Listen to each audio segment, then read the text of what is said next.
Hello guys, welcome to today's course. This is the first video of the second module, which is the AI powered graphic design hustle module, right?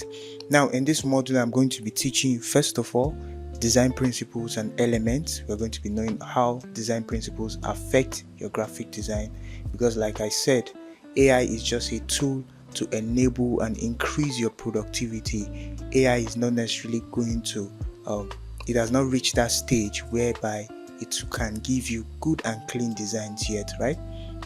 So what we are going to do is to learn the principles so that we can use AI to aid us. That will be the first thing we learn in this module.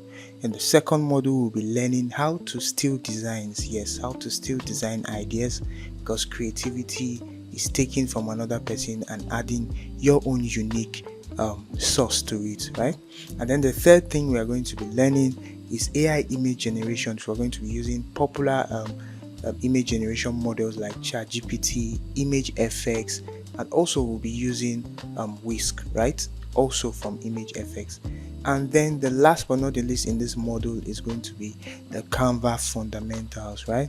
We're going to be jumping straight into Canva because it has a lot of AI features that can enable you turn out and churn out graphics in high speed and in large volumes, right? So without further ado, let us get straight into design principles and elements, right? So you can actually see my screen.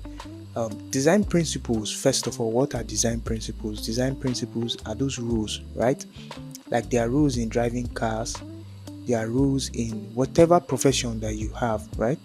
There are also rules in design.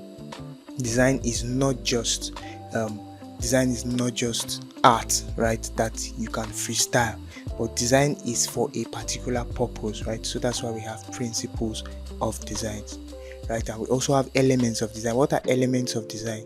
Elements of designs are the things that are inside of a design. So let's take for example, you can see this my screen here. We have a typography here, we have like a line pattern here, we also have the background. These are design elements, right? So we are going to go straight into it now. The next thing is one of the design principles that we are going to be using for our design is emphasis, right? So every design needs a focal point, right? The one element that instantly grabs attention. By creating emphasis, you guide your audience's eye to the most important information first, ensuring clarity and impact. So that's how it's supposed to be, right? That's how it's supposed to be. Emphasis, it is supposed to emphasize a particular element in your design. So let's take for example, now you have a flyer design and you want the heading to show very well. What do? You bolden it, you increase the size. That is what emphasis is, right? So let's not dwell into on it too much. We'll be learning it as we do all the activities that we have to do in the course of the tutorial. Now the next one is balance and alignment. It says here that balance brings stability to your design. Proper alignment ensures that elements feel organized and professional. Whether symmetrical or asymmetrical, balance helps your layout look intentional instead of chaotic, right? So it's important that all the elements that you use has to be balanced, you understand, and then they have to be aligned. Now there is one key thing that you notice in a design that is done by an amateur. It is that there are no alignments, right? So you can see in this slide that I've designed now, you can see where this B is and where this small letter B is. You can see that they are aligned, right? So this is like a left alignment. It helps you to be able to read everything that is on it, all the elements effectively, right? So we move on to the next one. We have contrast. Excuse me. We have contrast. So contrast creates visual interest, right? It is the difference in color, size, shape, or font weight that makes elements stand out.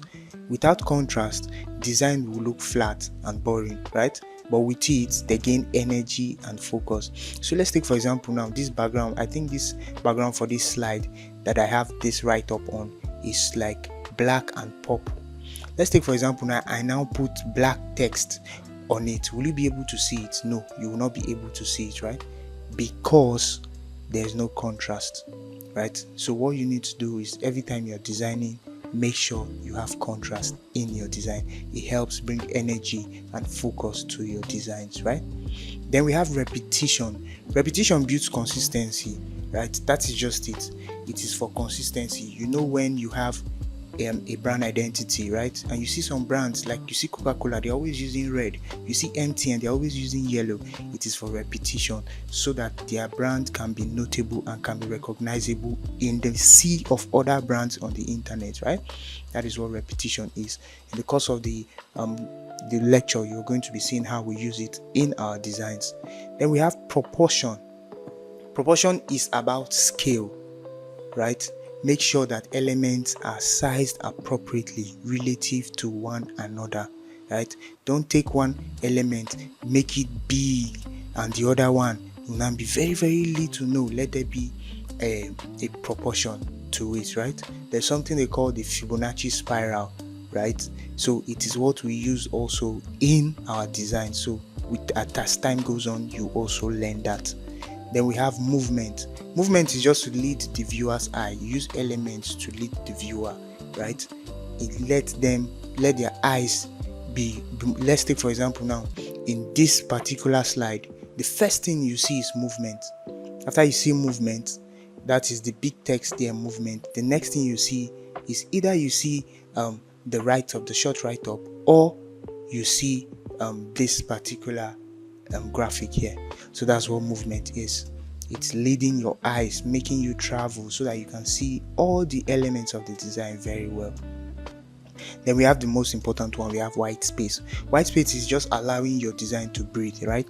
So you can see my cursor now. If I take my cursor around each element, you can see that there's space, right? Space in between each element for all of them to breathe and perform their duties, right? So I think this is all for design principles. I'll catch you in the next one where we talk about the elements of design.